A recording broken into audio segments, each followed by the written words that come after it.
Dude, I usually love your posts, but sometimes, I don't know. You don't have to agree with my messages in order for them to help you become better at business. Do you have the introspection required to challenge your own beliefs? Can you truly be empathetic and come to understand a point of view you disagree with without dismissing it?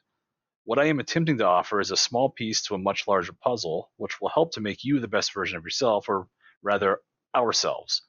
I'm more of a student than I am anything else. I'm certainly not the strongest version of myself. Many of my posts are as much of a reminder as they are a message. All I'm offering is a path. So we were That writing sounded that. pretty wise, Adam. Yeah. Well, when you were writing that, kind of, where was it coming from? And really, like, just kind of touch on that thought. Yeah. So obviously, there's CEO ServiceMonster Joe, there's Entree Joe, and then there's Homestead Family Joe. All three of those Joes are all about science, and it is a hill I will die on.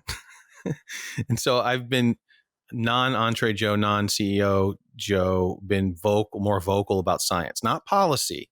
Policy, I'll leave that to the local communities, and I'll show up with a clipboard. We'll track the data and we'll figure out what policies work. That's the beauty of how we're broken up. But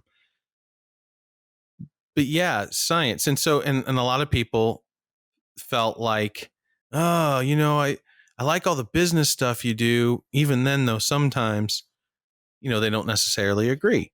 That's fine.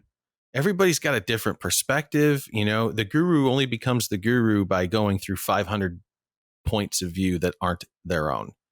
And so, I've been gathering those over time, but at the end of the day, I am a student of everything, a student of leadership, a student of business, a student of science, a student of life. And so when I see people who are so shut down from external points of view that don't conform to their own, and this is all over the spectrum, right?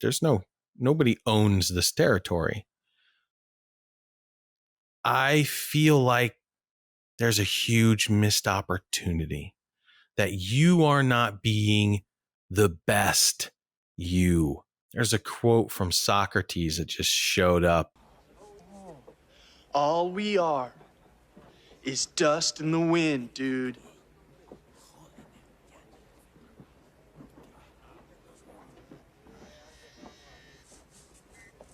Dust, wind, dude. Talking about, how it would be a life that you might regret if you didn't know what beauty and power you were capable of.